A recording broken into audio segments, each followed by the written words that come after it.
Bismillahirrahmanirrahim. Assalamualaikum warahmatullahi wabarakatuh. Alhamdulillahirabbil alamin wa bihi nasta'inu ala umri dunya waddin. Asyhadu an la ilaha illallah wa asyhadu anna Muhammadar Rasulullah sallallahu alaihi wasallam la nabiyya ba'da ma ba'du.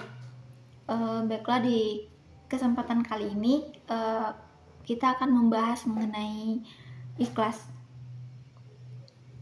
Dosen saya sempat menyampaikan begini, ada sebagian orang yang mengatakan bahwa menjadi guru itu haruslah ikhlas. Berapapun gaji yang ia terima tidak boleh dipermasalahkan karena membagikan ilmu harus dilandasi dengan keikhlasan. Lantas apakah konsep ikhlas itu yang sebenarnya?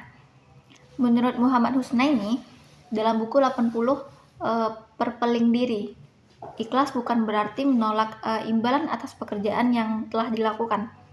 Menerima ataupun menolak imbalan tidak ada kaitannya dengan keikhlasan.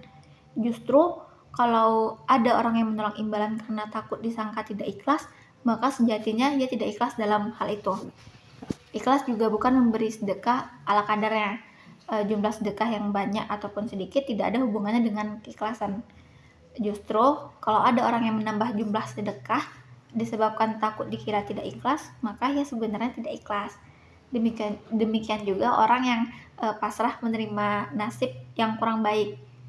Bersikap aktif ataupun pasif ketika menerima nasib yang kurang baik tidak ada hubungannya dengan ikhlas. Bahkan kalau orang yang ditimpa musibah hanya berdiam diri, pasrah tanpa melakukan apapun supaya terlihat ikhlas, berarti orang tersebut tidak ikhlas gitu.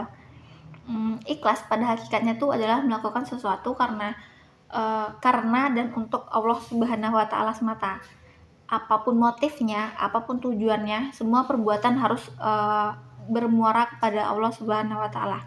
Sebagaimana disebutkan dalam surah Al-Insan ayat 9 tentang orang-orang yang memberi makan kepada orang miskin, anak yatim dan tawanan. Bunyi ayatnya seperti ini. A'udzubillahi minasyaitonirrajim. Bismillahirrahmanirrahim. Innama nuziqum liwajhillahi la nuridu minkum jazaa'a wala syukura, yang artinya sesungguhnya kami memberi makanan kepadamu hanyalah karena mengharapkan ridha Allah. Kami tidak mengharapkan balasan dan terima kasih dari kamu. Ayat tersebut menjelaskan bahwa segala sesuatu yang kita berikan kepada orang lain, baik itu berupa materi ataupun jasa, harus dilandasi dengan mengharap ridha Allah Subhanahu wa Ta'ala. Orang yang sejak awal memiliki tujuan melakukan sesuatu hanya karena Allah, maka ia telah menjadi orang yang ikhlas. Ketika sampai pada level tersebut, ia tidak akan menghiraukan apapun yang terjadi setelahnya.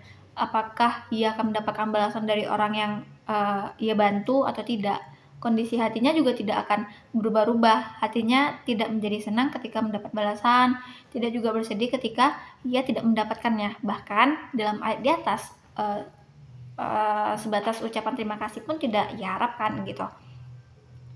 Hal ini tuh menjelaskan bahwa upah atau gaji yang didapatkan karena bekerja tidak ada hubungannya dengan keikhlasan. Apabila sejak awal bekerja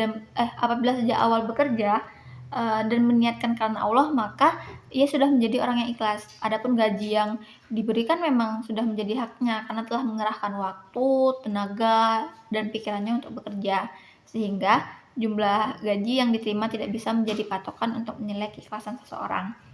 Keikhlasan juga menjadi landasan pokok untuk beribadah kepada Allah Subhanahu wa Ta'ala. Kita tidak mungkin beribadah tanpa dibarengi dengan keikhlasan, karena beribadah memang harus ditujukan hanya kepada Allah Subhanahu wa Ta'ala.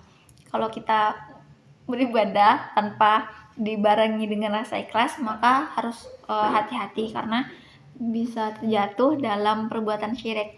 Ibadah yang dilakukan supaya dilihat orang akan menjadi riya, yang merupakan syirik kecil. Mungkin kurang lebih hanya itu yang bisa saya sampaikan pada kesempatan kali ini. Salah dan janggal saya mohon maaf. Saya akhiri. Wallahu muwaffiq ila aqwamit thariq. Wassalamualaikum warahmatullahi wabarakatuh.